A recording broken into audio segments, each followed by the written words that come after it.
Okay. The live stream has started, just for everybody's reference. And the staff, so I've got one here. Matt has one at his station, and so does Don. So you can't see them in the main chambers view, but they'll pop on if they have something to say for the meeting. And other than that, I think we're just going to have to make sure we stay on top of the mics. Okay.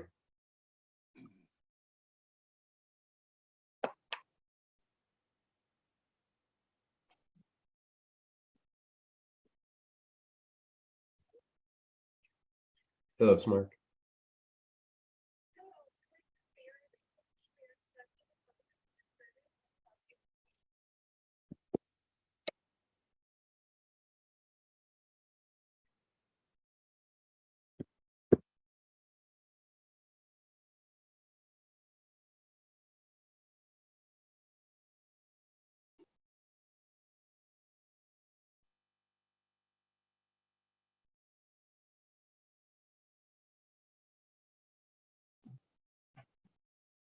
I will.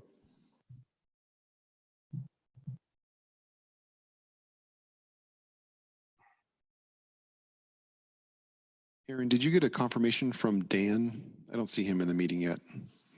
No, I was actually just checking my phone to make sure I didn't have anything from him. I'm hoping we'll see. Oh yeah, good. Yeah.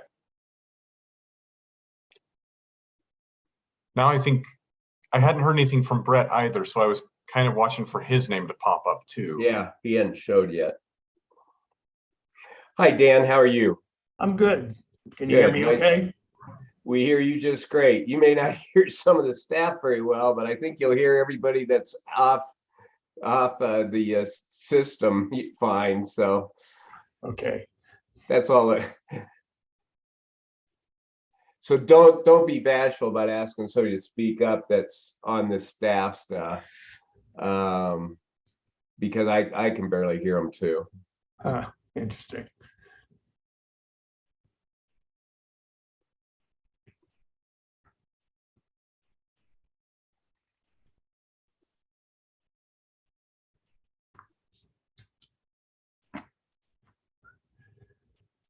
Hi, Brett. Hey, how's it going? Good.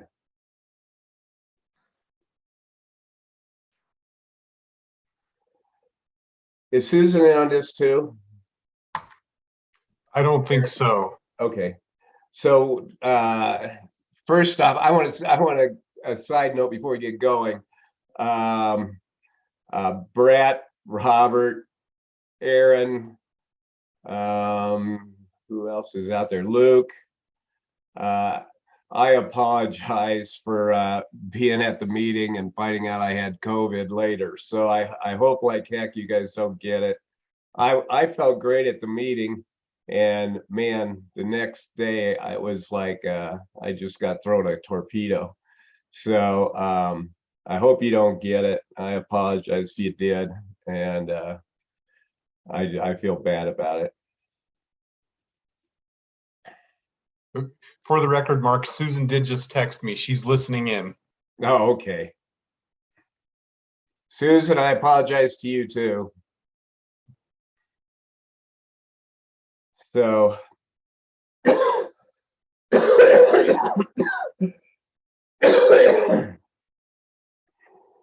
and Brett, pay attention. I might hand off. It just depends how I keep doing as it goes along. I got the energy of a amoeba. Yeah, no problem. And appreciate you coming to the retreat regardless. Even if you did expose yourself to us, you know, it was a wild party, but we're okay. I'm sorry I did that. I had no idea. I was feeling great, man. It just came on to me like somebody dropped the anvil on me. It's no worries.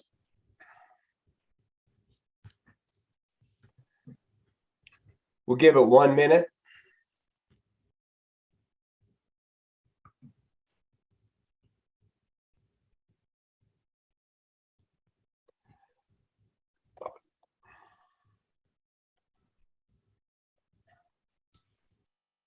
Is Melissa here? I am here.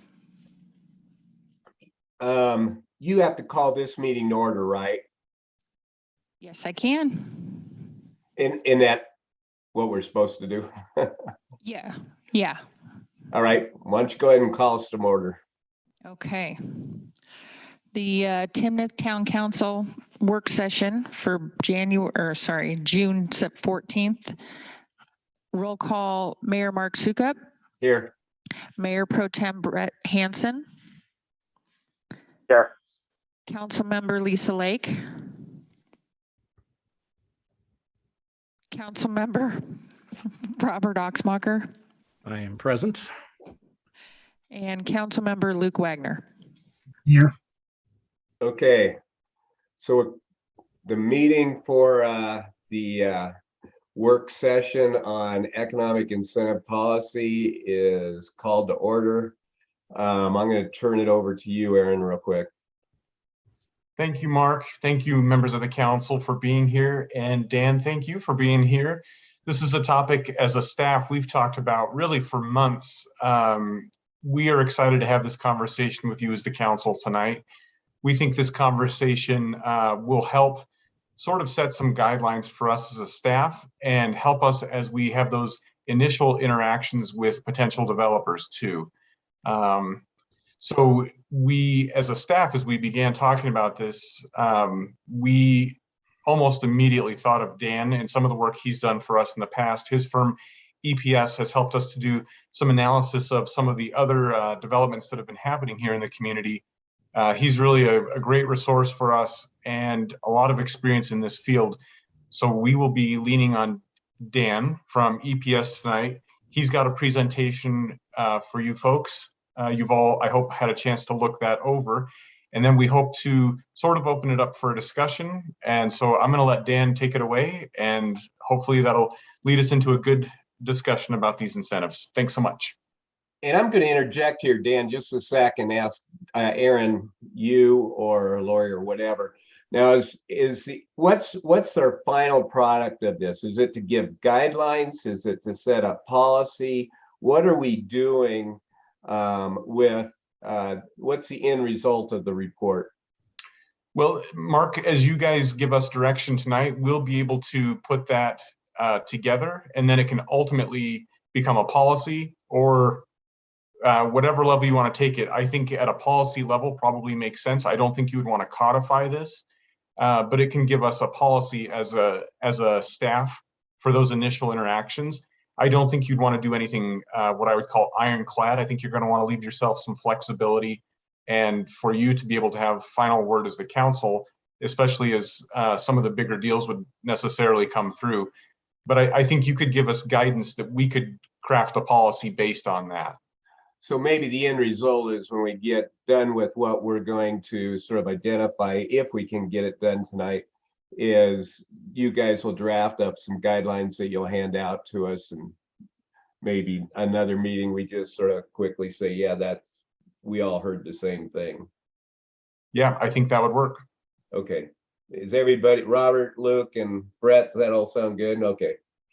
All right, Dan, sorry to interject there, but. Oh, no, that's okay. Yeah, that's a good preface, I guess. I think, Adam, I think maybe it'd just be easier if I share my screen and sort of operate from here, if that's okay. Yep, why don't you do that, Dan?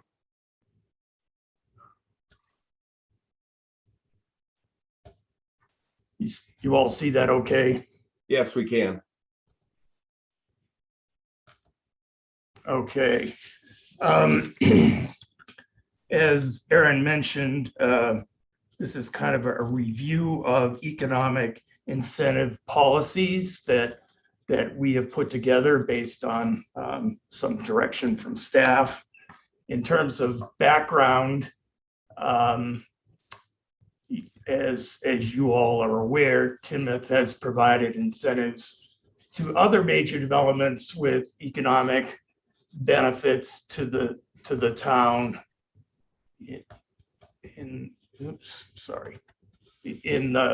specifically in the past, the Walmart and Costco projects, and most recently the Ladera project that includes another big box development, Floor and Decor.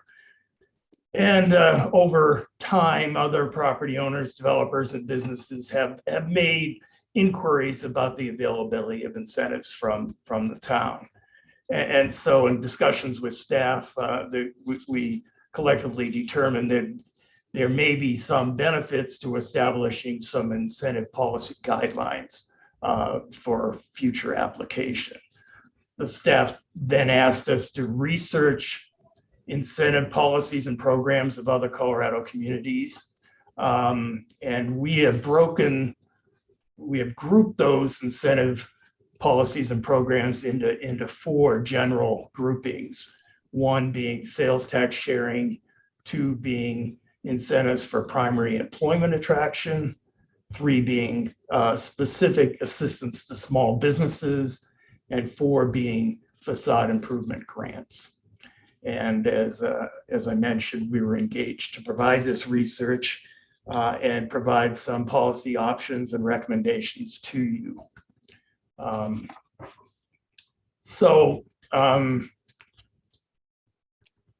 In terms of looking specifically at the programs and policy research, starting with, I need to get your photos out of the way of my headline so I can see what I'm doing here. We looked specifically, starting with the retail development incentives policies. And then we probably looked at about a dozen different communities, and then we provided a comparative analysis of 6 that we thought were particularly relevant to the town of Timnath, Wheat Ridge, Silverthorne, Erie, Loveland, North Glen, and Berthoud. I'm not going to try and read this table to you, but we looked at all of them in terms of what the policy was, the purpose, eligibility, the use of funds, incentives levels, and approval process. And I've provided a little more of a summary on these following slides. There's really, as it relates to retail incentives, they can generally be grouped into 2 general groupings.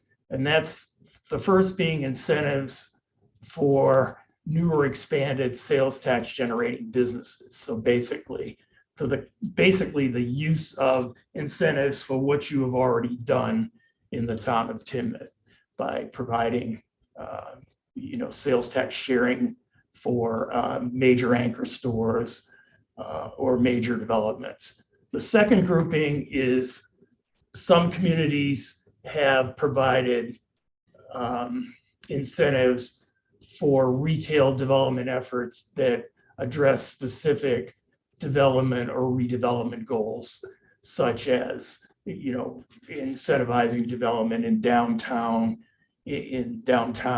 or in a particular corridor development. The first group, the sales tax generating business, it's the most common policy or purpose. It's sometimes referred to, or in some communities have actually adopted ordinances referred to as STIPs, or enhanced sales tax incentives policies. And as I already mentioned, most have been used for really big box stores that really import sales from the surrounding communities into the city. And to some degree, it's also been provided as an incentive to try and attract those stores or those projects in your particular community, as in some cases where developers are playing off 2 communities nearby, and it's a matter of trying to attract somebody within your borders. Hey, Dan, do you mind if we ask questions along the way? No problem at all. Keep it informal. So what's the difference between, if there is one, between sales tax incentive policy and enhanced sales tax incentive policy? What's the word? None really. Okay. Other than a number of communities. Well, I guess I would, and I defer. Is Lori the attorney? I am, yes. Yeah. As best as I can determine, the communities where they actually referred to it as an STIP is where they actually developed it as an ordinance as opposed to just a general policy for the use of incentives. But I don't know if that's actually a rigid definition or not. It's just my observation of the communities that I surveyed. But I think for all intents and purposes, there's really no difference. So it's just nomenclature. It's just nomenclature, right? Thank you. And as I mentioned earlier, the other kind of grouping is where incentives are being provided for basically to incentivize planning or redevelopment goals, like supporting downtown development or redevelopment goals. For instance, Loveland provides incentives to businesses in their 3 adopted corridor plans. And some staff mentioned that potentially this is something that you might want to consider in terms of providing incentives to development within Old Town. So on the first grouping, the sales tax generation incentives, generally the purpose is to establish or expand retail sales tax generating businesses.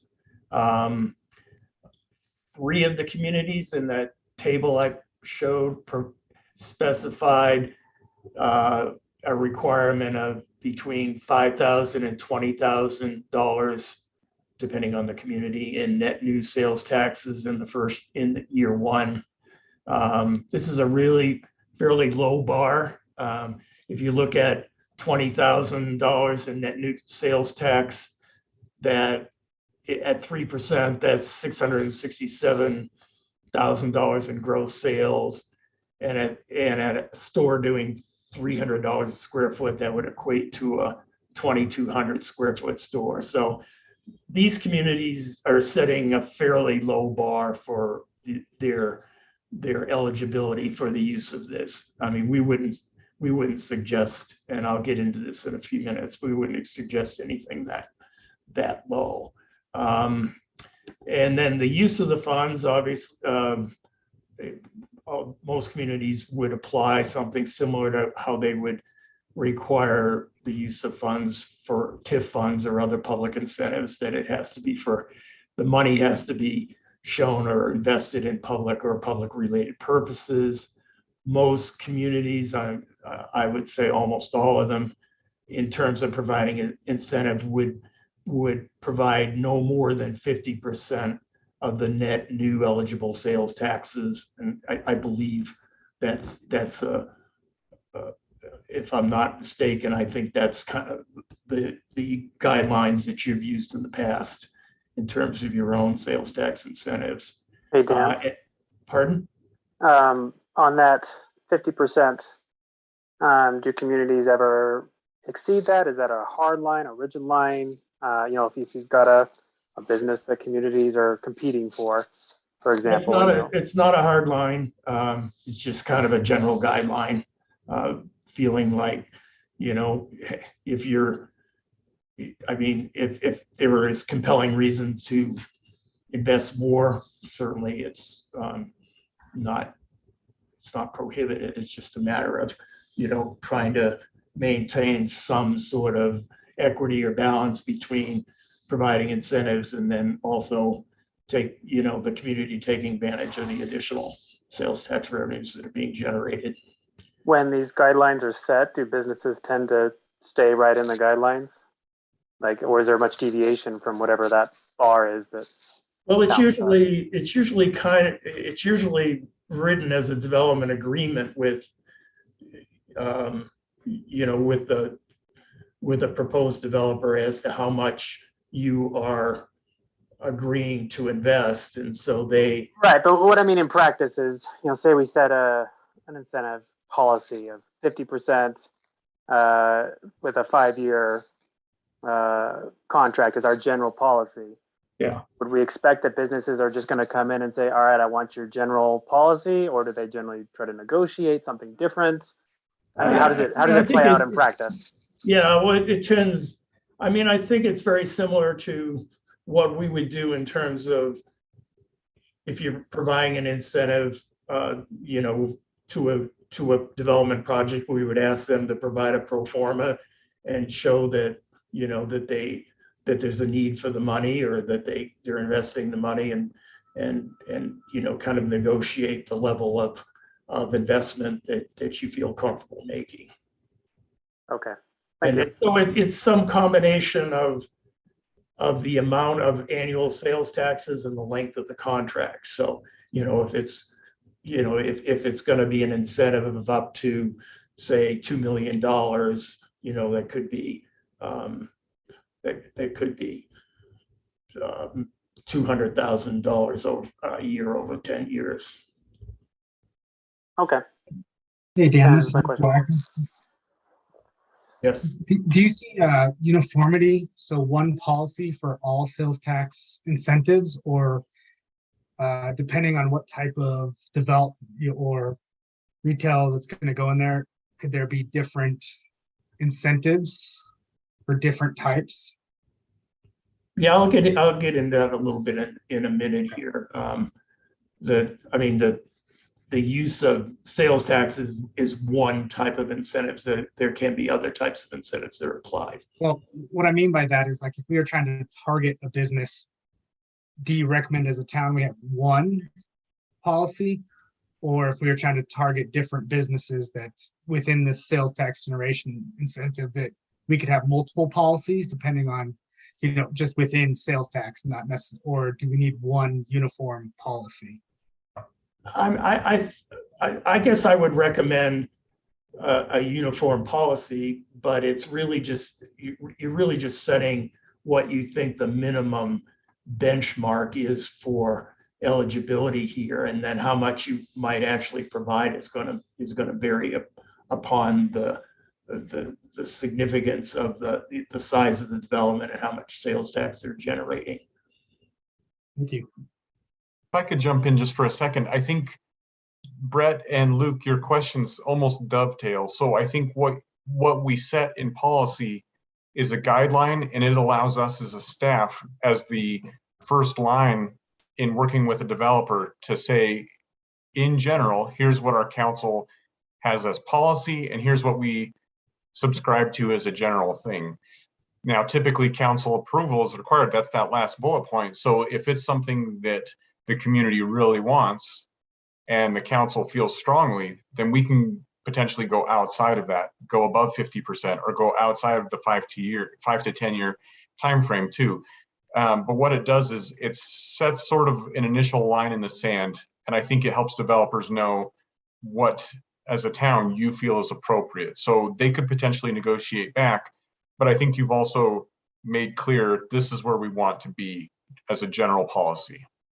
Yeah, I agree with that statement. I think if I were, my recommendation would be in terms of this eligibility up here, that you know, you want to set a bar that basically does not allow every little business to come in and ask for it. You know, set a bar of what kind of a minimum level of net new sales, of net new retail generation that you want to see, and then within how much of the maximum incentive, how much you want to provide. That, I think that's more of a negotiation, that's more flexible, and I'm just suggesting these are general guidelines of what's typically seen.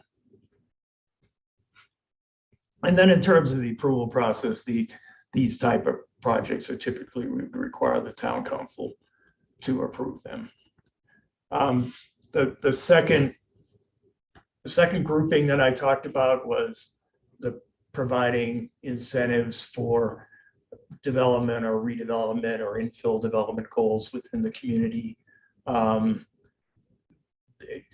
couple of examples I've shown here. As I mentioned, Loveland has a retail commercial development incentive for developments that fill a retail need not being met in the community, you know, identified specific retail needs, or is a redevelopment or infill project in a high priority area, which is in those 3 corridor plan areas that they developed. Berthoud, the second one is Berthoud's policy, which is they provide incentives for commercial developments that, one, fill an identified retail gap similar to Loveland, two, create infill development opportunities, and or three, create a live work mixed use and development environment. That's getting pretty specific, but I think I see, in terms of looking at all these policies, a lot of copying going on between the policies of the various communities. I think they generally copied what Loveland had done, but added that third criteria. In terms of the eligibility, Loveland wasn't specific, just said they had to meet those purposes. The Berthoud established a minimum requirement of $100,000 in new building investment in year one as a criteria for this particular type of investment. In terms of the incentives, this is a little less specific to sales tax rebates. It's a little more broad kind of incentive policy because it's more for redevelopment specifically, as opposed for just sales tax generation. So sales tax rebates on a case-by-case basis. A lot of communities, or the communities at least that we surveyed here, the type of incentives that they were providing is focused on waiving development fees, use taxes, and or capital expansion or impact fees. And a couple of communities also provided facade improvement grants as an additional incentive. One of the approval process we saw in a couple of these is they set a bar of incentives up to 30,000 that the city manager could approve, and then over that amount would require council approval. And then I think the one community set an overall limit of $150,000 incentives in a single year as kind of a cap that they wanted to apply to that incentive. So the second grouping that we looked at were primary employer incentives. So this is providing incentives to companies that attract primary major employers that generate net new employment, net new business activity to the community. So kind of a more business economic development oriented incentives. And we looked at Loveland, Englewood, Berthoud, and Windsor in this category. So the primary purpose for these primary employer incentives are to attract or retain primary employers and jobs in the community, and or to attract businesses from outside the region. And generally, a lot of communities set eligibility requirements by primary employer. It has to be employers that export 50% or more of their goods outside the county, as opposed to locally serving businesses.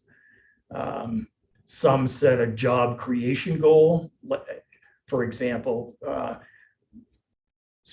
requiring that a company had to create at least 50 new jobs, or establishing some level of new jobs as a criteria. Some set a payroll goal, that the jobs being created need to be at a salary level over and above the county average. And the example here was 110% of the county average for new hires. Some set a criteria of the minimum capital investment of the project.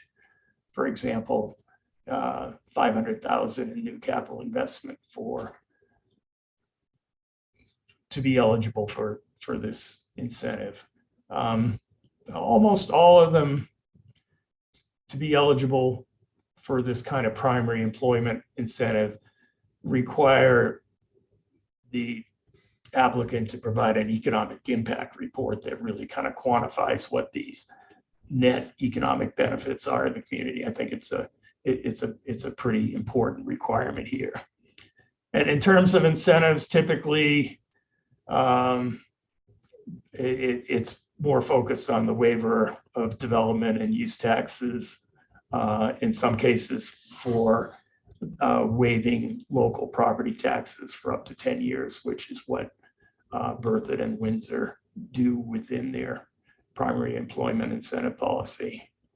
And again, the approval process, either some communities just require council approval for all of them. Some allow the city manager to administratively approve something at a lower level, say below $30,000.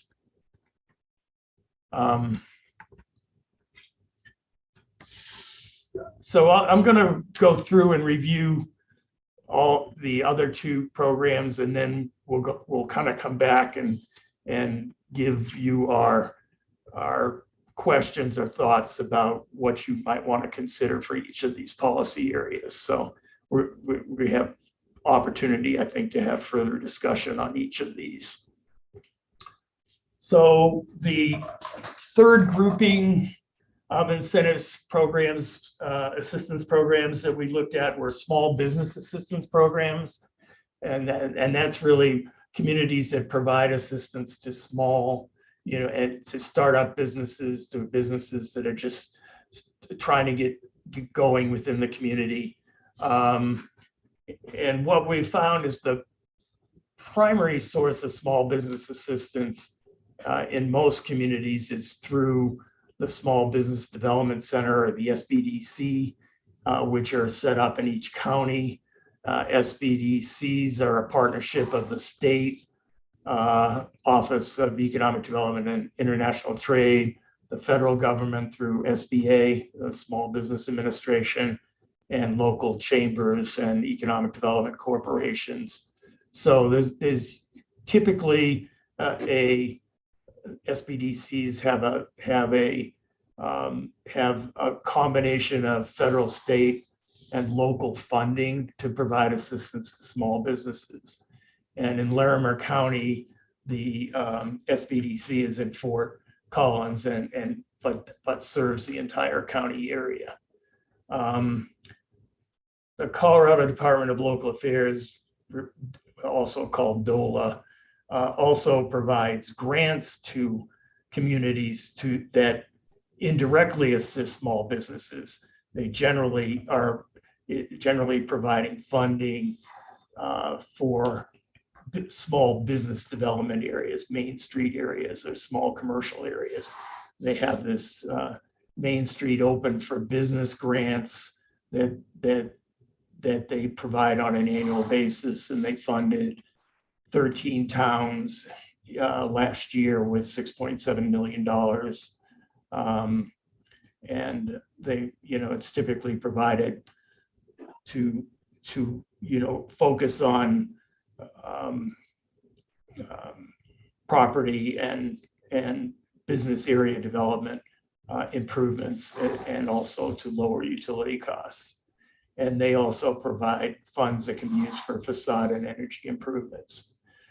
A number of communities also have specific grant and loan programs for new business startups. We're working with Englewood right now, and they have a couple of programs specifically for new business startups and for business expansion programs that the city itself provides directly to small businesses. Tends to be communities like Englewood and Littleton are both have a very strong, what they call economic gardening approach to their economic development programs, where they're really trying to nurture small business startups and small business development. And just something to note here, over the last couple of years, many communities have used COVID funds that have been provided by the federal and state government through the PPP and ARPA programs to provide some more support for small businesses, really to try and help them survive the impacts of the COVID crisis. And so that's been kind of I think the focus of small business support over the last couple of years, but it's very much specific to the current epidemic and to our pandemic. And most of that funding is now closed and really not available anymore. As I mentioned, Englewood has what they call a business initiation grant. They provide new business startups a grant of $2,500 for a retail storefront business. But there's a requirement they have to complete a business training program with the SBDC and develop a business plan. Actually, they've just upped that to $5,000 per business, so they've increased that amount as of 2022. And they also provide a business acceleration grant, which is a grant of up to, that's now increased to $10,000 per business for permanent improvements to an existing business that's been in operation for 2 years or more. So that's more that economic gardening approach that I talked about. Parker had, and there are a number of communities that have what's called a revolving loan fund for businesses. Basically, it's low interest loans for startup business expenses, inventory, operations, etc. So, I mean, in terms of how that you would have to create a fund to do a revolving loan program. In the case of Parker, they're doing it with their SBDC, the South Denver Aurora SBDC, which is the partnership there, and they're basically doing the implementation of that. And then some communities like North Glen are providing business improvement tools through their Urban Renewal Authority in terms of business improvement grants. They've got a business improvement grant program of up to $12,500 matching grants for building improvements, and another one for utility upgrades of a very similar nature. And then this last category that staff asked us to look at were facade improvement grants. A fair number of cities have facade improvement grants that they provide to generally more to property owners and businesses in older historic Main Street commercial districts. Windsor has a facade improvement program in their downtown development area, and they established a $100,000 fund for that. They require, an easement, a grant of easement be signed for these grants for a set period of time, 5 years for grants of up to $25,000 and 10 years for grants of up to $50,000. Johnstown also has a facade improvement program in their downtown area. They provide 50-50 match grants of up to $10,000 and additional money for signage. Louisville has a facade improvement program that they actually implement through their Urban Renewal Authority, and have about $250,000 available this year on a first come, first served basis. With a sliding scale of how much is reimbursable over time. So I want to go back to just general questions, and this is back to the mayor's question and earlier question, as well as Aaron's setup. And what we have done is do the research and provided some comparative analysis in terms of what other communities have done. And I think what staff has asked us to do is really get your input regarding your level of interest in terms of establishing a policy for incentives in these 4 different policy areas. Are you interested in adopting policies for sales tax incentives, for primary employer incentives, for small business assistance, and or for facade improvement grants? It's not necessarily an assumption that you would be interested in doing all of these. I think it's just a matter of getting your pulse and trying to determine what your priorities are. So Dan, let me take over here for a little bit. And what I'd like to do is each council person, 1 or 2 minutes, sort of give, are you in favor of incentives? And is there any no starters for you? And just as a general, and then we'll go into detail later. And is there any thing that you think we definitely should be doing? Does that sound good? That's fine. That's fine. Okay, so I'm looking at my deal. Luke, you're first on my chart. Awesome. Thank you, Mark. The only one that I was kind of wondering about if we should pursue is the primary employers. I wonder if that would be beneficial to our town as some of the others. So it wasn't a no starter for me, but I kind of ranked in my ranking order. I put that one as near the bottom. I definitely think continuing the small business assistance, I would like to look into that more. And I like some of the questions that were upcoming on some of the slides. So I do think that, and then obviously sales tax incentive would be on my top priority as well. I don't think there's not any starters for me, but like I said, within those incentives, I'd like to see if we could tailor it to what we're actually looking for, kind of in the purpose.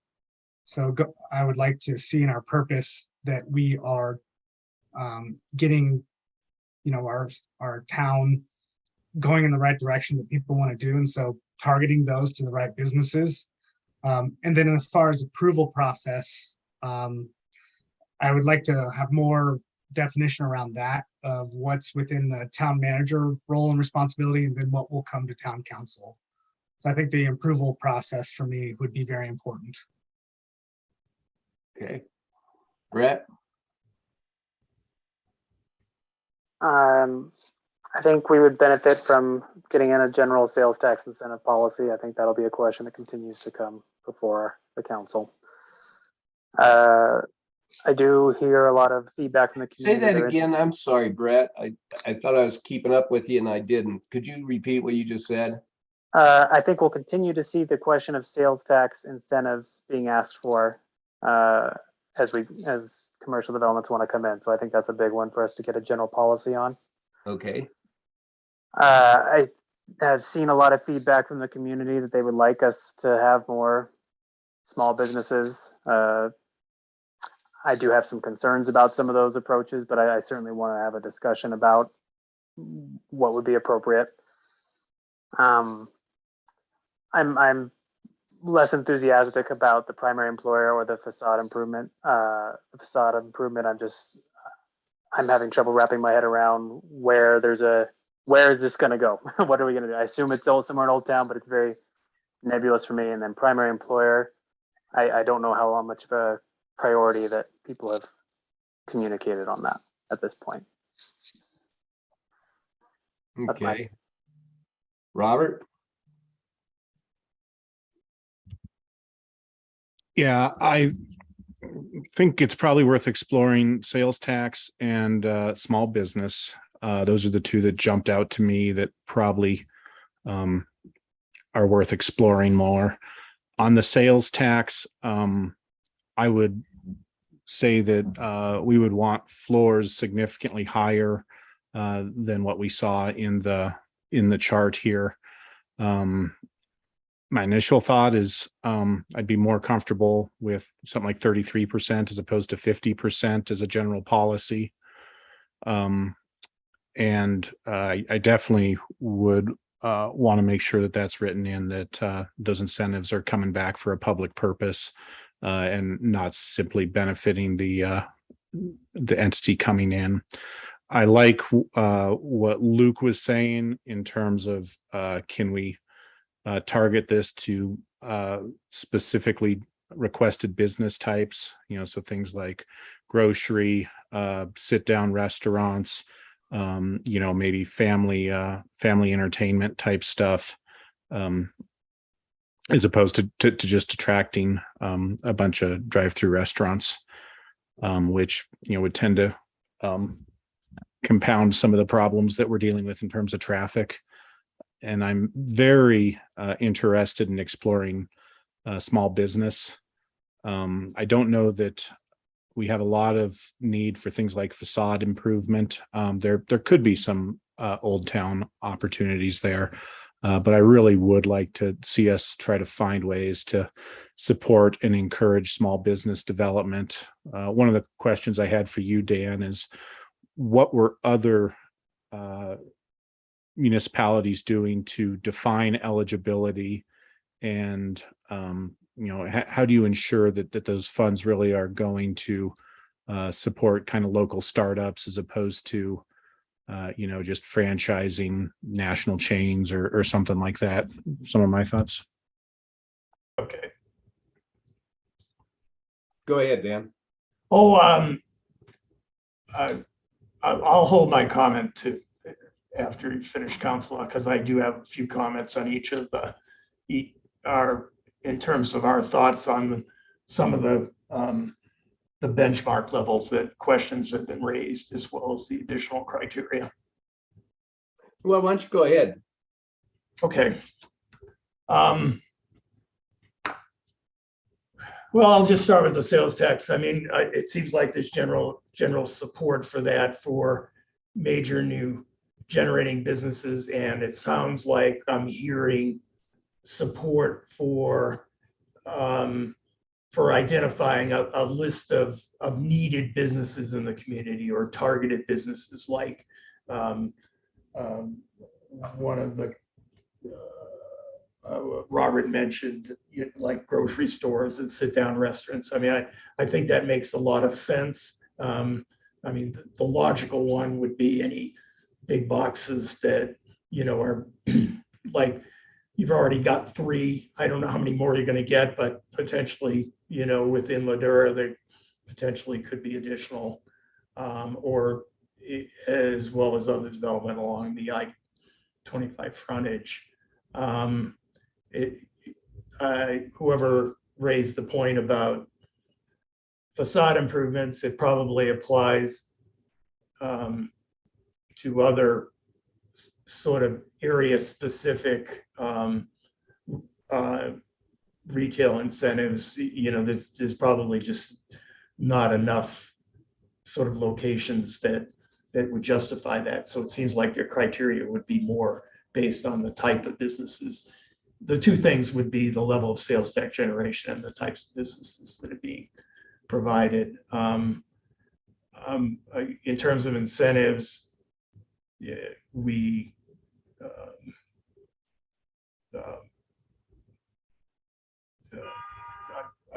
I don't have a problem with setting a limit, a lower limit than 50%. Certainly, I feel pretty strongly that you shouldn't be providing more than 50% without some major compelling reason to go above that. And I think I've suggested no more than 7 years, 10 years. I think we gave Ladera 10 years. I think for a major store that may be okay. For a lot of businesses, we have some concern about what the shelf life of some of these businesses really are. So we don't want to extend them out too far into the future. I'll just jump to the primary employer one. It doesn't seem to be a lot of support for this. I don't disagree with that. In fact, I kind of concur I think the council might want to consider whether this can be better addressed on an individual project basis if it comes up. I don't think it's something that would be for a community like Timnath would be that common, if, for it to, I would just think it's not something that you would be facing on a regular basis that you would necessarily have to have a policy in place for.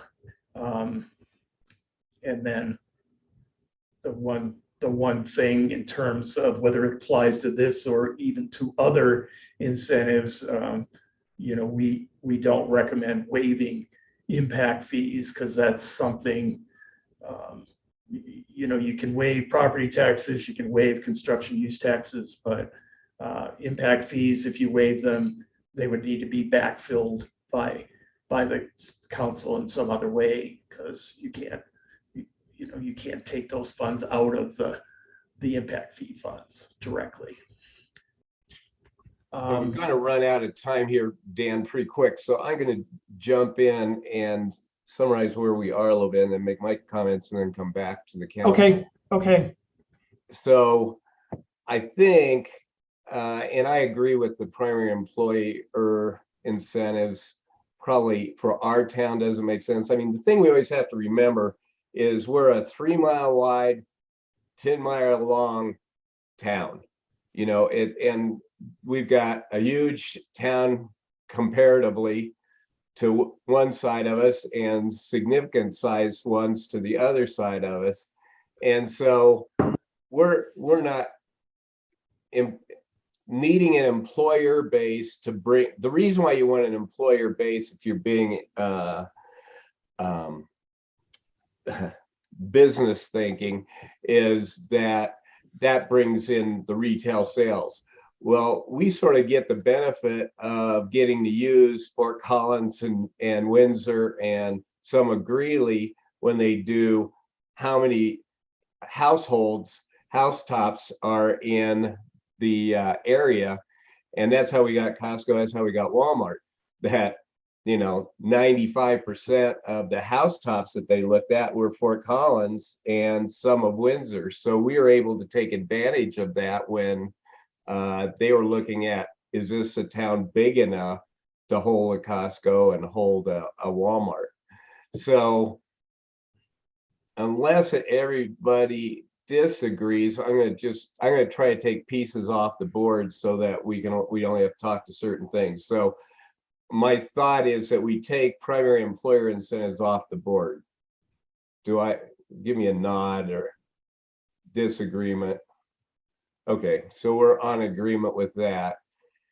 The sales tax, I'll tell you the great thing about, just so you guys know, I probably worked on over 200 tax incentives and facade. In fact, I taught classes on facade improvement grants and tax. At one time, the federal government was giving tax credits for facade easements and stuff, and I was helping businesses structure their facades so that they would meet these agreements and stuff. Going to sales tax, I love sales tax, and let me tell you why. It's a sharing deal that the business has to come up, they have to do their work, and then we share with them what's going on. And I like Dan's comment that, we put a limit, and I heard 33%, I heard 40%. And I don't know, Dan, were you suggesting 50? I don't want to turn it down if no one did. Well, I was suggesting no more than 50. I mean, okay. You can negotiate. I mean, I would think you'd negotiate based on what the business is generating in general. And then again, there's a little bit of fungibility between the percentage and the length of time. But I just think it's important not to give away more than 50. One of the troubles with one of these policies, and I think we have it, so I'm not arguing against myself, but I sort of am, is you're really setting the bar for the business. I mean, no one's going to come in here If we've got a policy saying 50%, no one's going to come in here and ask for 33%. I mean, so one of the things we all need to think about is when we set this policy, we're setting the top line number. I mean, the bottom line number, and then they're going to try to negotiate from there. So my 2 bits is that I like sales tax. I think everybody said that. So let's go with that. So it assumed, and then what percentage should we use? And again, my 2 bits is either a third or 40%, but I want to give everybody a chance to make a comment on that, because it is, you are negotiating against yourself when you come up with these percentages. I mean, I'll bet every time I negotiated for one of my clients with a town, that was the number we started with. What's the policy? Let's go with that. And we didn't start there. We actually started a lot higher and then would work to some kind of median. So my 2 bits is we do a sales tax incentive. There's not a lot of risk to us because they have to collect the sales tax and then split it with us. So there's no risk. Whereas like Fort Collins, they gave a $350 million loan for Foothills Fashion Mall and with nothing coming back. So here they are out on guaranteeing this loan and in the hopes that that deal would work, and it didn't. Whereas sales tax, they got to build it, they got to make it work, they got to be good operators, and then we split it with them. So anyway, I'm going to shut up.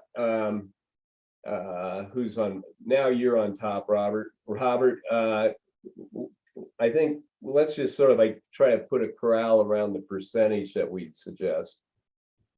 Yeah, I had mentioned 33%. I think 2 for me, 1 for you makes sense. Okay. Luke? After your explanation, Mark, I do think we should start lower, and I'm comfortable with the 33% as well. Brett? I will just throw out that, I mean, we look at this table, we see a lot of communities that are 50%, one that's even higher. And I see the reason we're doing this is because we often have to compete with these other communities to attract a business. My first instinct is to say, yeah, let's do something like 40%, but I want to make sure we're careful about that and that we don't put ourselves behind in that race when we're competing against these other towns as well. So let's give some thought to that too, Aaron, when you guys dive into this a little bit more. So your concern, let me make sure I understand your concern, Brett. Your concern is if we are at, I'm going to just use 20%. If we're at 20%, other towns are at 40, someone's just going to look at that and maybe throw us out of the competition by the fact that it looks like we're not business friendly. Seems like it's possible. They may just decide, I don't want to bother asking Timnath to see if they'll match. It's when I can just already know what I get over here. Yeah. So just that's what I want to be careful of. What's your thoughts on that, Dan?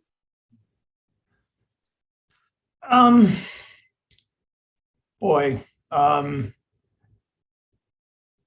haven't, again, what I've seen is primarily no more than 50. North Gun has no more than 75%. I haven't seen any as low as you're talking about. I don't have any issue with it. I think when we I mean, it's a little like offering tax increment financing on a project.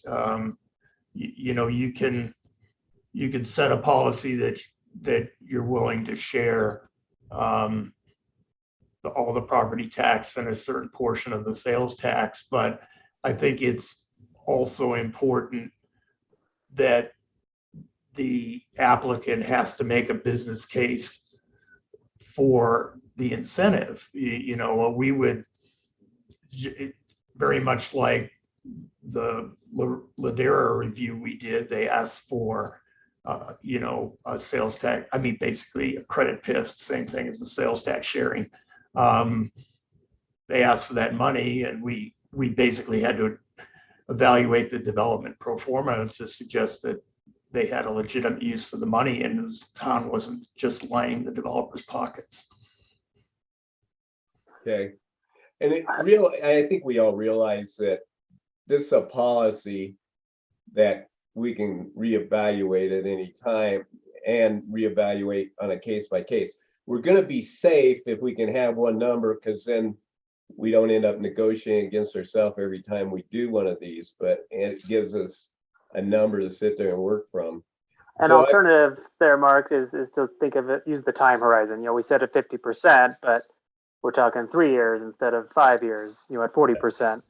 So we said kind of that same number, but just talk the timeline instead. And when if we're trying to incentivize, like Luke and Robert said, you know, specific kinds of developments, they get a higher baseline on the time horizon to That would be, negotiate with. I agree with you, Brett. I mean, that's Yeah. kind of how I look at it. It's no more than 50, but you have the control about how much money you're going to give them. You know, it's really, it's X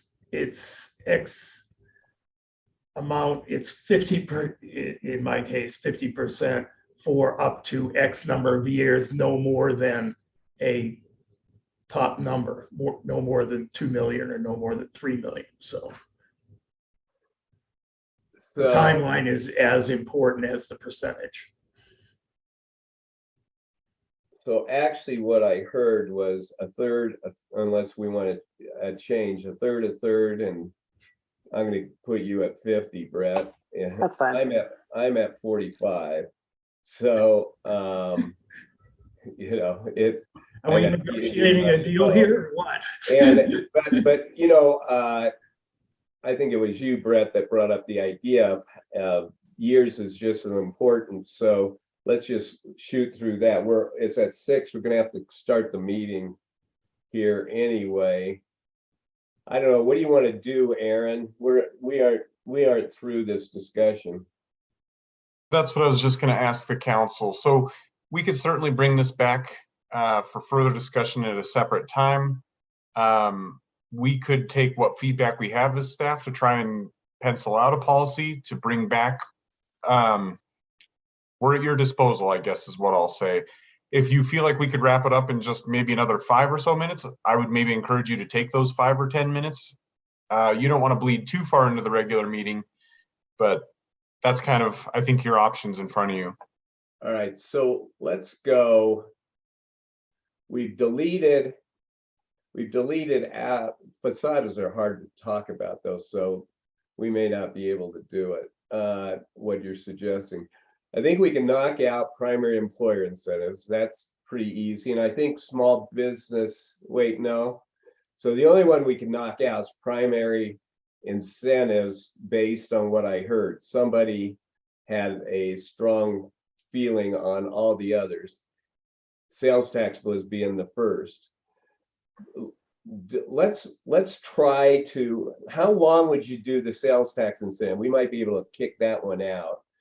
How long would you want the sales tax incentive to go, Robert? I would start conservative at 5 to 7 years, no more than 7. Okay, Luke. Yeah, I agree we should use it as a trigger. I'm just not sure what that number should be. And so I would turn to staff or this group or town council to look to that. But I think 5 to 7 is a good number. Maybe that sounds good to me. Brett. I'm fine with 5 to 7 in our general policy. All right, so we've got 5 to 7 there. What percent do you want to use? We got a 50, 233s, and a 45. Anybody?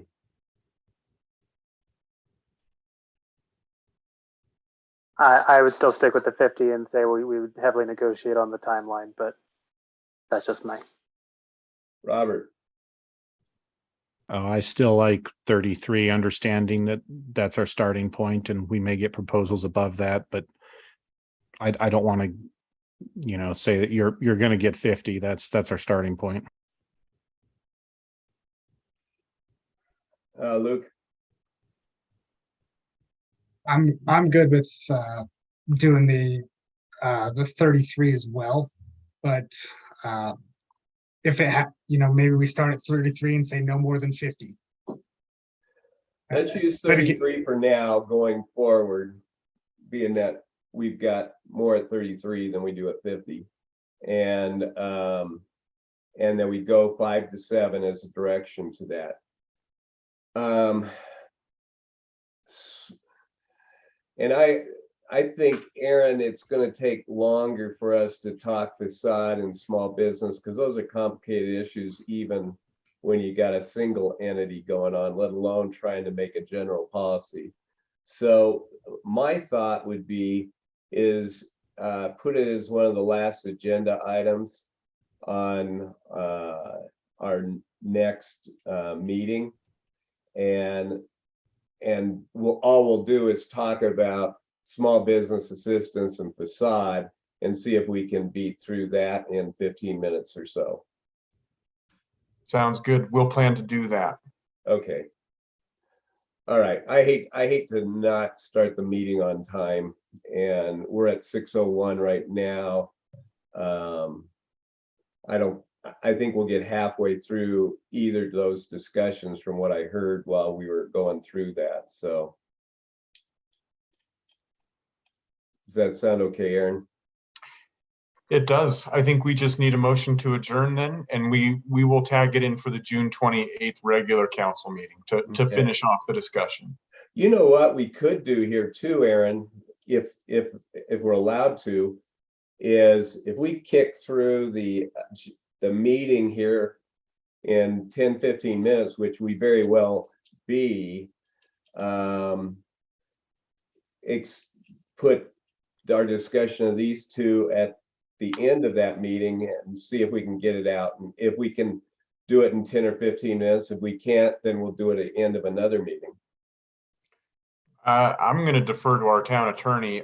This might cross some lines in terms of public noticing that Yeah, it's putting up my spider sense. yeah, Okay. exactly. It wasn't really on the agenda. So I think we'll have to do it on the 28th. So I'm going to challenge you, Lori. So it is on the agenda. We got a work session that says for an hour, we're going to talk about it. The fact No, that we it's not, extended it an hour and 20 minutes. it's not on the council meeting agenda. No, I closed the council meeting and that's a new meeting because can I put this on hold, this meeting on hold, and then come back and reopen it? No, because how are you going to notify the people who leave now? I guess we could notify them. Yeah. There's no written notice, right? I mean, we could do a verbal notice right now. It's not quite right. Then people won't know to come to that the meeting was continued, right? But they won't, work session, they don't vote or they don't make any comments or anything else on it. It's just being available and listening, which we're recording and all that. So Lori, I'm going to go with whatever you say. I'm not trying to argue with you, but I will challenge you. So I don't mind at all. My interpretation is always black and white on these kinds of things, notice in particular. It wouldn't make me insane if you did it, but it wouldn't be correct. okay. Let me ask the rest of council, would you want to do it later or do you want to wait till the next meeting? We've gone so far without these policies. I think let's not take a risk and let's just push it out 2 weeks. Okay. I think that's probably right. So do I have a motion to adjourn? So moved. Second? I'll second. Okay, all those in favor say aye. Hi. This Aye. meeting, the work session is closed. Melissa, do you want to call us to order for, or should we take a break a little, or should we just start right in? Whatever you guys want to do. Lori? Oh, yeah, I'm fine either way. Okay. How you doing, Mark? I'm I'm holding on by my fingernails, I gotta tell you. Thanks for asking. So let's go straight into it. And I just You stop your screen share. I'm trying to, yeah. I'm trying Hey, to Dan, thank you. Sorry about that. Dan, That's thanks a okay. lot. Wherever you are. Welcome There you very are. much. Okay. Dan, thank you very much. That was I thought it was a really well reported. A lot of times they seem biased when we get town reports like that kind of thing. Yours was, I thought, very, very astute, professional, non-biased type of presentation to us. So I appreciate it. Thank you very much, Mayor. Okay, good discussion, though. We'll talk to you soon. Okay, good. Thank you. Bye-bye. All right, so if you, whoops, I went to the wrong one. Will you call the June 14th town council meeting to order, Melissa? Yes, sir. Mayor Mark Sukup, Here. Mayor Pro Tem Brett Hansen, Here. Councilmember Lisa Lake, Councilmember Robert Oxmacher, Present? Councilmember Luke Wagner. Here. All Yeah, right. may I ask a question real quick? Sure, Lori. Was Councilmember Lake's absence excused? Yes, she asked last meeting if she could be excused, and we did. Well, I guess, well, we didn't vote. No, we don't have to vote, but we should note that in the meeting minutes. Okay, And then Melissa, if you can, when you're saying Lisa Lake, she's been excused, because we have that new code provision that if you have unexcused absences, Yeah. you can be removed. So we need to keep track. no, good comment, very good comment. But she did at the last meeting ask if, well, she said she wouldn't be able to make it, and that was fine. Yep, you bet. Thank you. Thanks, Lori. Lori, I'm going to try to get you outside the line here. I'm just working on it different ways. You wouldn't be the first. All right. Let's see. Any amendments to the agenda, Aaron?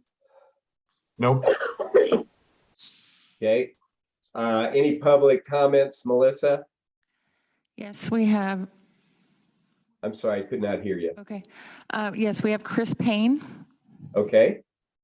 Chris Payne, is that what you said? Melissa, I can't hear what you're saying. Correct, Mayor. That is what she said, Chris Payne. It's Chris Payne? Chris Payne, yep. Okay. Go ahead, Chris. So Let's see, Chris, there's a speaker there that if you click, it'll turn on. You'll see a red light come on. I think it's on. Yeah, there's a red light on. Is that working? Melissa, Okay. could you help her maybe? Are you not able to hear me? Mark, it's on. I hear him. You can hear him? I can hear him. Okay. It's slightly It said- quieter it than you has are, but mute on mine. Yeah, I don't know if you could, is everybody can hear me now? There, I could. You're good. So I'm here because I have a property over in Old Timnath off of Dixon Street. I don't know how familiar everybody is where Dixon Street is, but between 2nd and 3rd Street on our end of Dixon. And I want to try and get the alleyway on our end addressed. It's become kind of an issue. Many years ago, that alleyway that comes off of 2nd Street and goes to the south between Dixon and Main Street, dead ends at my property right now. And it clearly on maps and stuff originally went much further down. And so what I'm trying to do is get the city to put something in place as to if that alley has been abandoned and the properties that currently have overtaken what would be alley are now going to be, use that property or fence it off or do what they want to do with it. Or to have the city come back in and say, we need to re-emplace that alley and put it back in place so that there's not confusion as to whether that's an alley or whether that is been abandoned. So I don't know who I address that with or how we get the ball rolling to look at that, but that's why I'm here. Okay. Do you want to direct him at all, Aaron? Yeah, Chris, we'll have somebody from staff be in touch, probably somebody there in the room. At the risk of putting somebody on the spot, that feels like a Dawn thing. But we will certainly be able to reach out and work with you on that. Okay, that'd be great. Yeah, like I said, no pressing matter. Just we've had a couple issues with different thoughts of who can use it for what. So I think we just need to, with the growth of the city, make sure everybody's on the same page. So No problem. We'll reach out to you this week. all right, thank you. Thanks, Chris. Is there any other public comments, Melissa? Yes, Laura Olive. Okay, Laura? Hello, my name's Laura Olive, and I'm here on behalf of tenants. Laura, could you move your mouth closer to the microphone so we could hear you? Sure. My name's Laura Olive, and I'm here on behalf of Old Town and some tenants that I have and other residents. The mosquitoes are getting pretty bad down there. There's a lot of standing water in the construction projects at the lakes. And if we could get that sprayed, I would very much appreciate it. Okay. Thanks. Anybody else, Melissa? No, that's it, Mark. Okay, thanks for the comments. Consent agenda. Does anybody in the council have any questions on the consent agenda?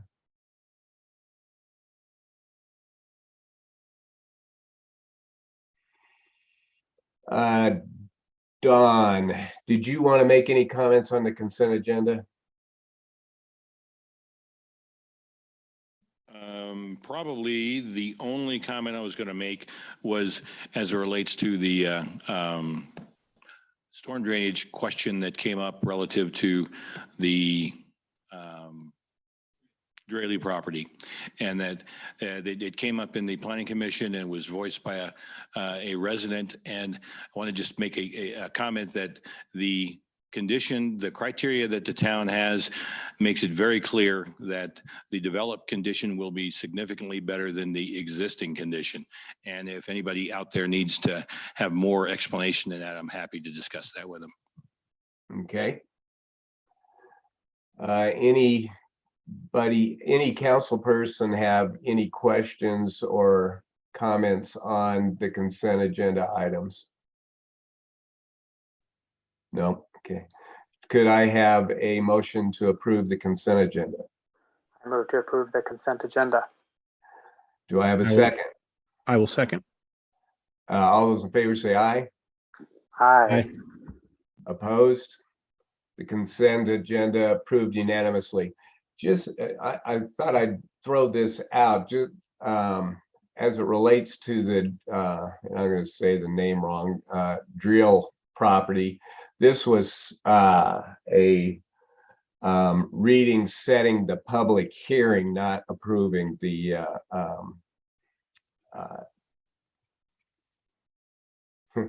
not approving the ordinance. The annexation and zoning. Yeah.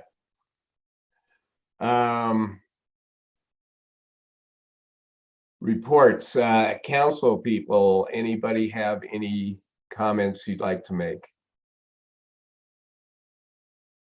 Okay. All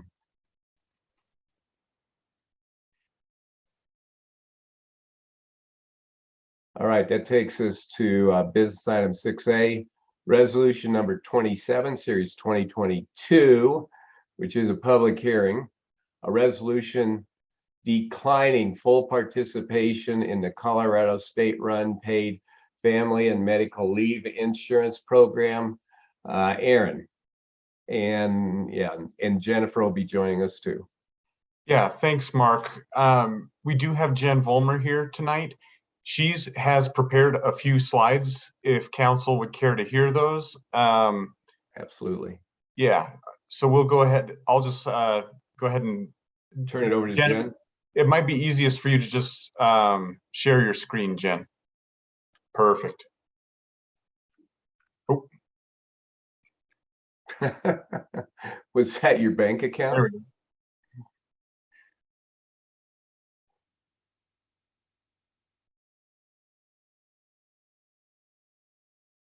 Jen, you're on mute.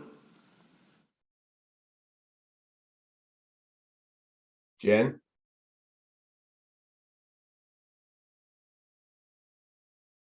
Jen, check your computer. There we go. Thank you. Sorry, guys. Sorry. Okay. Can you see me? Can yes, you, can you see this? we can hear you both. All right, great. Thank you. I am, you can see here, this is pretty much what we've sent you or what was in the packet. So November 2020, Colorado voters voted on Proposition 118. It passed favorably with a vote of, I think, 56%. That proposition is the paid family medical leave insurance program, otherwise known as FAMLY. FAMLY will be mandatory for all private businesses. Public businesses have, or municipalities have, the option of opting out of this program. We'll talk about that in a second. The dates of the program: premiums will be collected beginning on January 1st of 2023. Benefits will begin to employees on January 1st, 2024. Again, all private employers with 10 or more employees have mandatory participation. Municipalities will automatically be enrolled in the program unless they choose to opt out. Okay, program offers up to 12 weeks of paid time off, not a full payment. It's based on their salary and a percentage of their salary. It is good for injury, serious illness, pregnancy for yourself or family members. Currently, the estimated amount of the premium will be 0.9% of everyone's salary, with the town or the employer paying 50% and the employee paying 50%. This amount can go up to 1.2% in the future, and admin fees and charges can change as well. So again, the town is automatically enrolled unless we go through this process to opt out.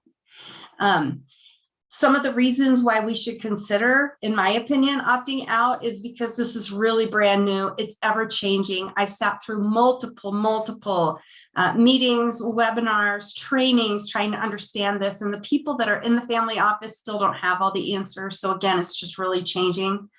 If we don't do anything and we're automatically enrolled starting next year, we are in for 3 years. It's a 3-year commitment before we can opt out again. If we opt out at this time, we can sign up and join at any time, and it would start on the quarter. So think about that. If we opt out, we are opted out for 8 years unless we decide to opt in at any time. If we do opt out, employees have the right to sign up through family to enroll themselves in the program. The town currently offers very, very competitive paid leave program, including 9 designated holidays, 2 floating holidays for a total of 11 holidays. They have at least 12, if not more, days of vacation, 13 sick days, and the sick days and the vacation days can be accrued over time. They are enrolled in the Colorado Para Retirement Program, which has short-term disability for members after 5 years. We have an application for short-term disability, and the town has also started a leave donation program for any employees that may be short on leave. Other employees can donate some time to them. So In the event an employee needs to have time off, the town is offering already very, very robust paid leave program. We'll be reviewing, I've talked to Aaron and Lisa about this. We'll be, excuse me. We'll be reviewing different benefit packages in the next year to see that the town is giving the employees the best possible plan. And again, a reminder, if the town does opt out, we will need to notify employees immediately. In fact, we have to by July 4th, and we need to let family know we are opting out, and then also give the employees the information so that they can enroll should they choose to. The numbers here for the CML survey, municipalities that participated in the survey, you can see here quite a few of them were considering opting out. I'm getting emails. In fact, I just got one from the city of Manitou Springs. They just opted out. City of Longmont's opted out. Estes, Frederick, North Glen, Glenwood Village, Snowmass, Avon, Castle Rock. Those are just a few in the last couple of days that have opted out. Again, I think given the uncertainty of the program, all the changes with the program, it might be best to sit out and see how this plays out before enrolling in the program for the 3 years. So that's it. Did you guys have any questions? Good presentation. I'll make a quick comment because I totally agree with the staff on this. This is so, I can't use the right word, half, and it starts with an A, project I've ever seen. I mean, it's they don't even know what they're going to fund. And if we put our employees in it, they don't even know what they're going to have to get taken out of their salary because they haven't decided what the costs are yet. And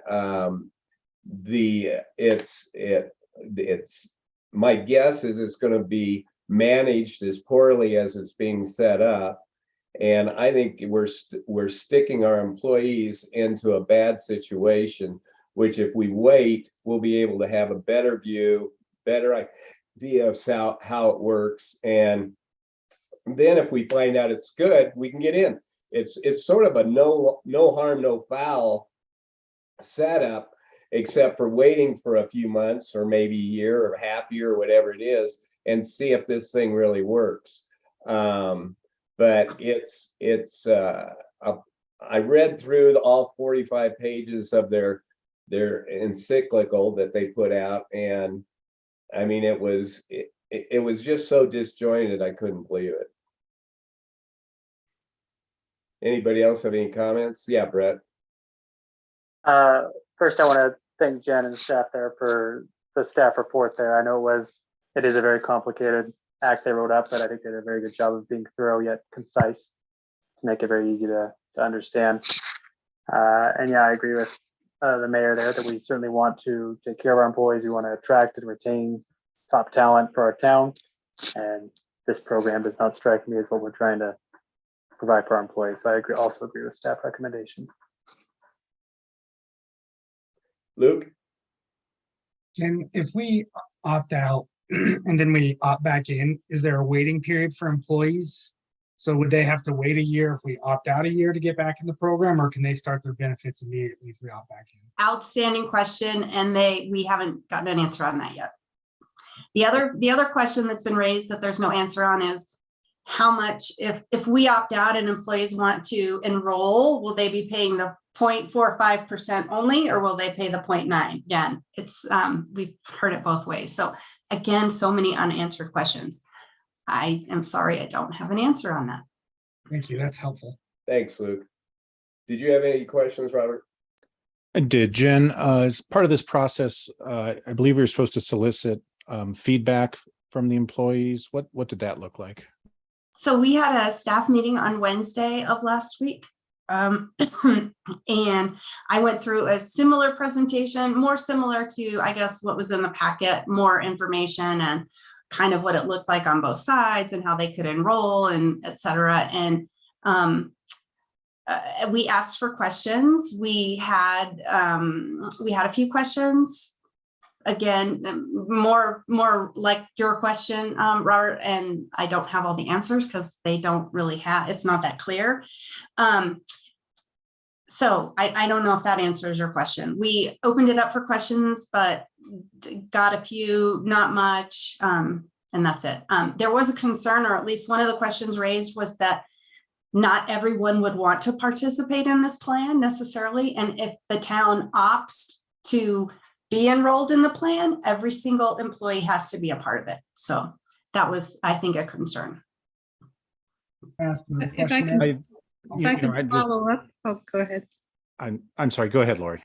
I was just going to follow up. We were also legally required to provide notice to all of our employees, and that went out on Friday, I think. So we've covered our bases there. You know, I think due to the uncertainties and the fact that we can still opt in, it makes sense to opt out for now.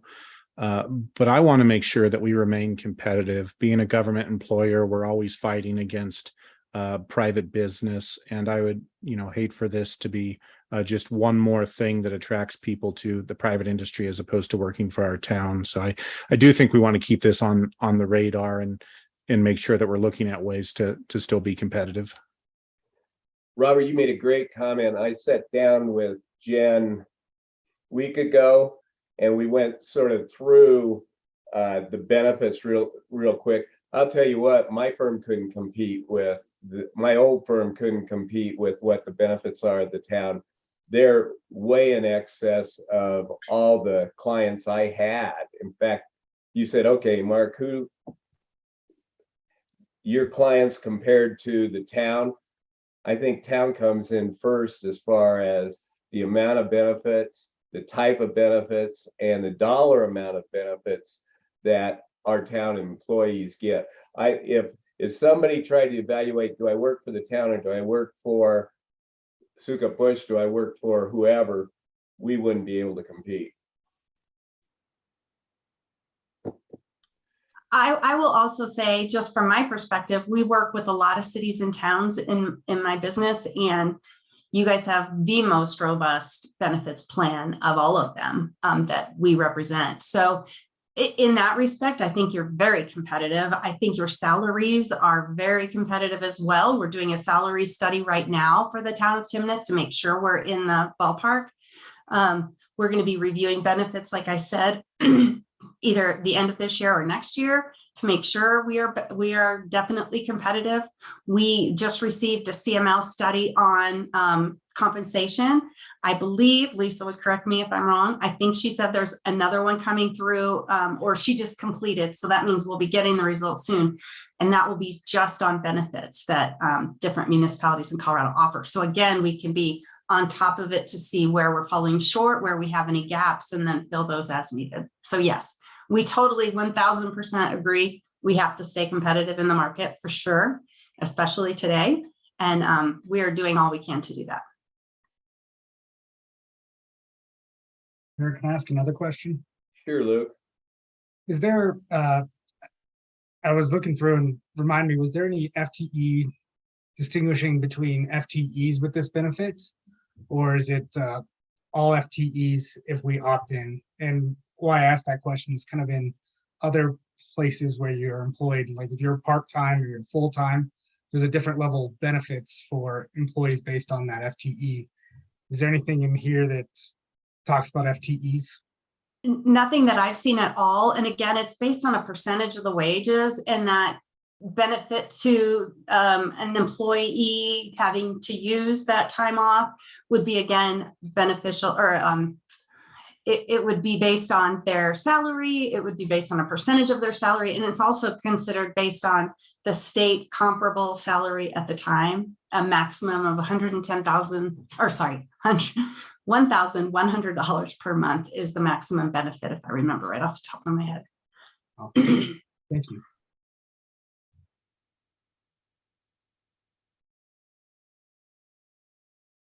Any others?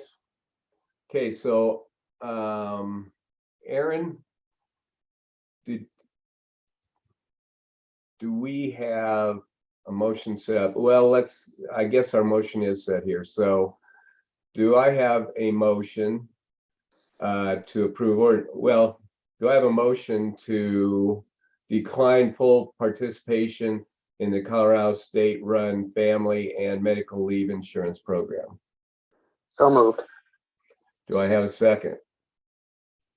I'll second. Okay, any discussion? All those in favor of declining full participation in the Colorado state-run paid family and medical leave insurance company, say aye. Aye. Aye. All those opposed? It passes unanimously. So resolution number 27, series 2022. Whoops, did we have anybody on public hearing? Melissa? No, sir. I'm sorry. No, we did not. Okay, I knew that. So resolution number 27, series 22, public hearing. Resolution declining full participation in the Colorado state-run family and medical leave insurance program passed unanimously. Resolution number 28, series 2022, Matt Blakely. Thank you, Mayor. Can you hear me okay? Yeah, just stay close to it. Sorry. Okay, I'll try my best. So this is the resolution for the Poudre Trail realignment construction project. It's roughly 1,100 linear feet of 10-foot concrete trail. We've got an exhibit on screen here showing the location. The original location, or the current location, is the line in red, and it goes to the west side of the current apartment complex.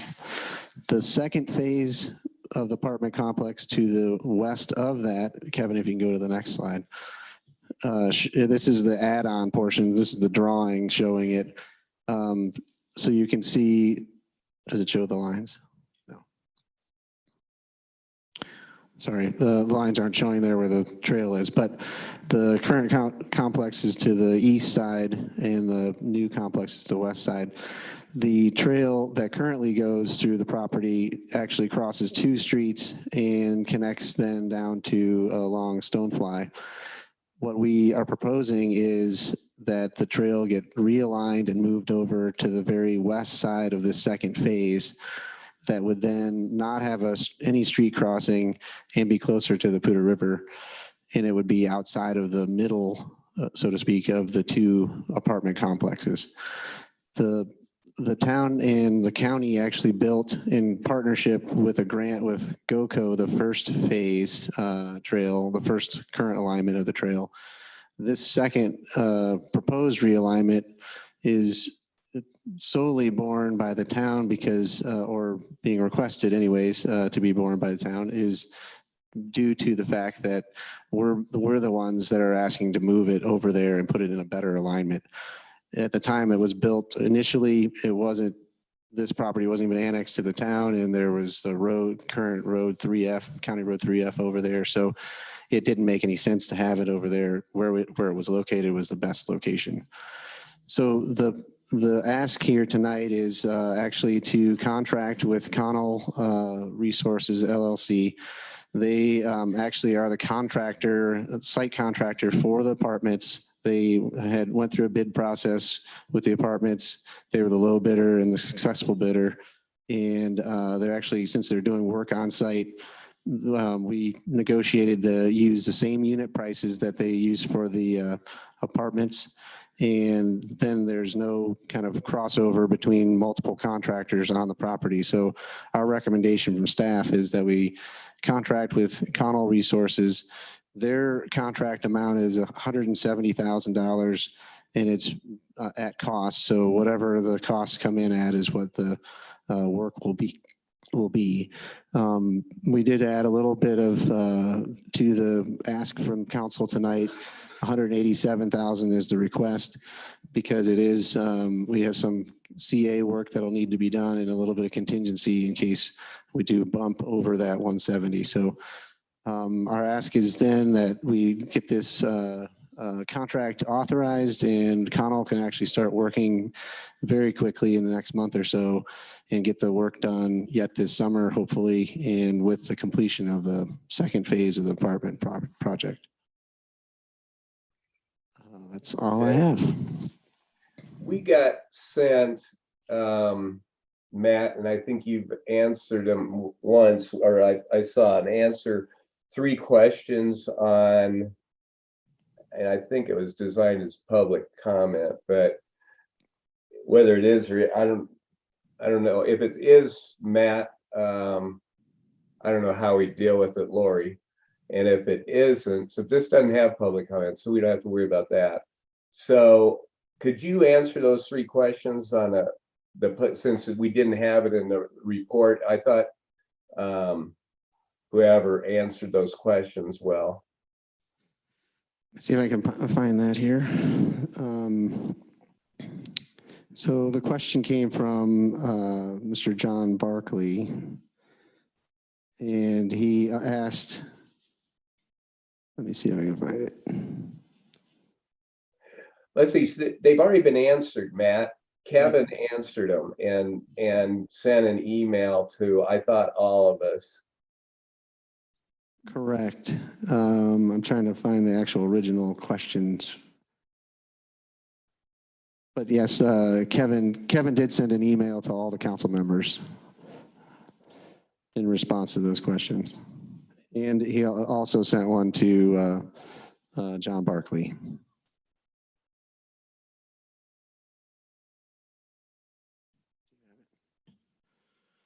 Is this your response? The questions, why wasn't this project anticipated with the apartment proposed expansion and pulled building permits?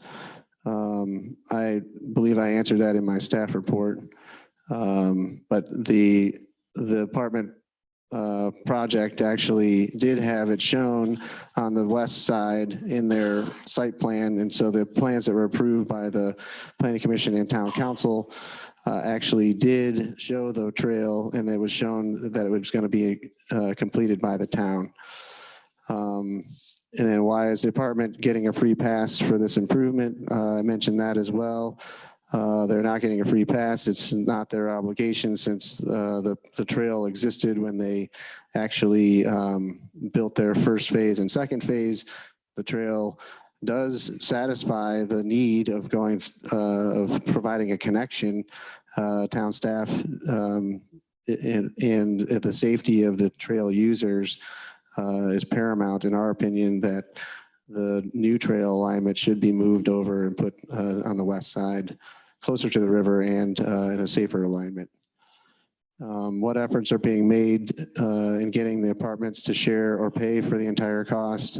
Again, no, we've negotiated with we did discuss it with the apartments back at the beginning of the project, and it was quickly realized that the apartments don't have an obligation here since the trail already existed. I think that the point that somebody told me, either Kevin or what, that the apartment complex already paid for the trail. They gave the land for the trail, and then they did landscaping for the trail. So at this point, the decision to move the trail over is a town decision, not the apartment owner. And the apartment owner has already paid for the trail going along there. If you pull up the map again, they already paid for the red part. They've paid for a couple portions to reconstruct the trail as it went through their project. They didn't pay for the entirety of that. Yeah, they paid for all that red already. They paid for portions of it where it actually was impacted by their project. They basically, what they needed to take out, they replaced in its alignment. I think okay, so any more, Matt? Nope, that's all I have. Okay. I think the one question that is, do we want to spend $170,000 to move the trail out of where it is now and closer to the river.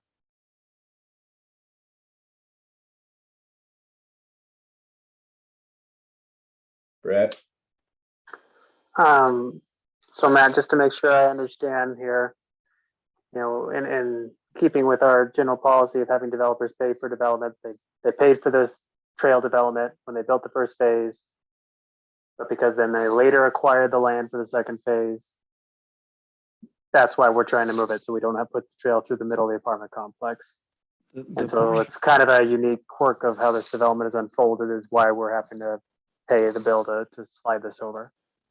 So the progression was that GOCO, Larimer County, and the town partnered to build the trail that's in the red alignment. There was no development at that time. So where it says Timnath Trail Apartments, do you have the map up or no? Where it says Timnath Trail Apartments Phase 2, that was existing residents there. It wasn't even annexed to the town. The portion that says Timnath Trail Apartments Phase 1, that was vacant and it was owned by the property owner. There was no contemplated project. So there was an alignment that was built so that the trail could move through town that was funded by 2 governmental entities and a partnering share from GOCO. Then the Phase 1 apartments, when they built their project, they actually had some impacts to the portion of the red that was along their alignment. And especially when they went into the Phase 2 where they crossed it, they had portions where they had to remove pieces of it and put it back in its location. So the location of the red was the original alignment, but it was paid by the town, Larimer County, and GOCO. Okay, I see. I guess the one comment I'd make is let's make sure we're watching as I know we have some of these trail segments we're supposed to be finishing up over the next year or two. Let's try and make sure we're anticipating if there might be some of these expanded phases of development that might cause us to repeat this question here. As far as today goes, I mean, I think it makes sense to have the trail not go through the middle of the apartment complex. It's the Poudre River Trail. If you want it to be a relatively enjoyable trail for people to go on, I think it makes sense to go ahead and approve this. And that's my comment. Robert? Matt, I have a question. As this new alignment intersects with Stonefly there, that area is already seeing a lot of conflict with the parked vehicles on the side of the road there and pedestrians. And I'm just wondering, once the trail gets connected, is there any plan to help mitigate that conflict as everyone comes along Stonefly there? So Kevin, can you zoom in that corner down there? So the trail is actually along the north side of Stonefly. It's 10 feet wide it's hard to tell on this drawing, but where Kevin's hand is, that's 10 feet wide existing. And then there's that parking lot that you see there. We're going to extend, the plan for this construction project is to extend 10 feet all along between the road, Stonefly, down to where it turns and goes north along County Road 3F. So there's actually no real interaction with Stonefly parked cars if you're on the trail itself. So you just stay on the 10-foot trail. You would turn the corner and stay on the north side of Stonefly and not have any interaction with the cars that are parked along Stonefly. But I agree with what you're saying. There is the other benefit that's going to start to happen is the end of Stonefly and where it turns to go south on 3F. That traffic is diminishing rapidly because people are finding other routes that are more convenient, such as 3 Bell Parkway, where there's no railroad crossing, stop sign. There's a pathway through the Rendezvous project, so people will take that. So the 3F Stonefly traffic volumes are decreasing as well.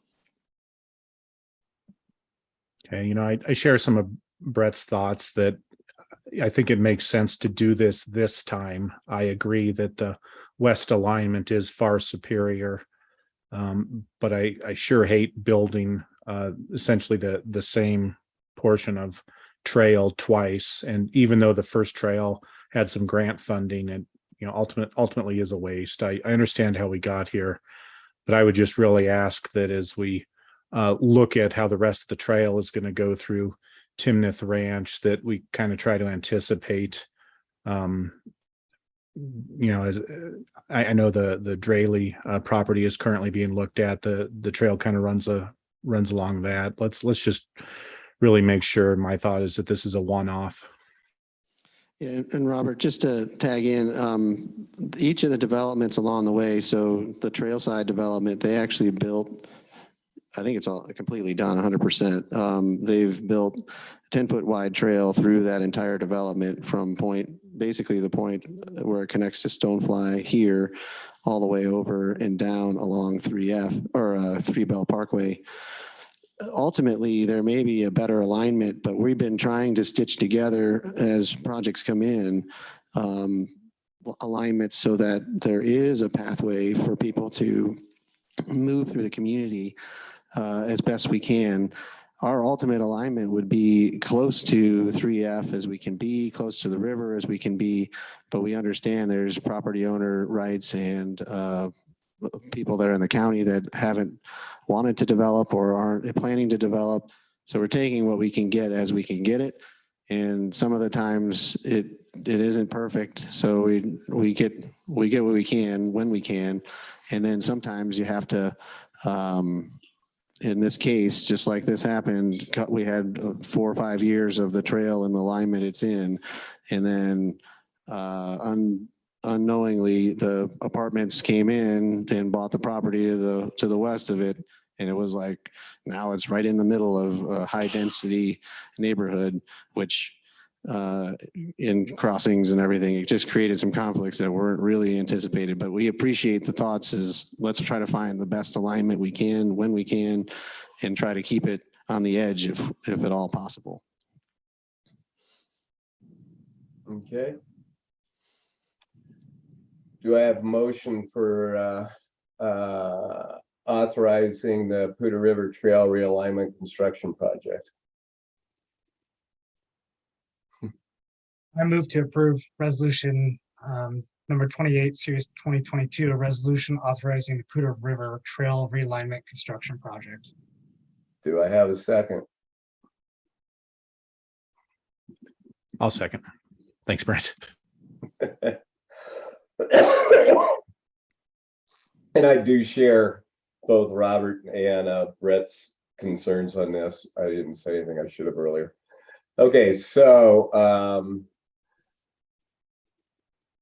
all those in favor of resolution number 28, series 2022, resolution authorizing the Poudre River Alignment Construction Company, say aye.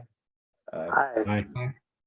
All those opposed, resolution carries unanimously. Resolution number 22, series 2022, a resolution authorizing Poudre River Trail Realignment Construction Project. Okay. Any other comments, questions, or anything? No? Do I have a motion to adjourn? I move to adjourn. All those in, do I have a second? Okay. Second? I'll second. Okay. All those in favor say aye. Aye. Aye. Opposed? We are adjourned. Thanks, everybody. Thank you. Appreciate everyone's flexibility. Yeah, thank you.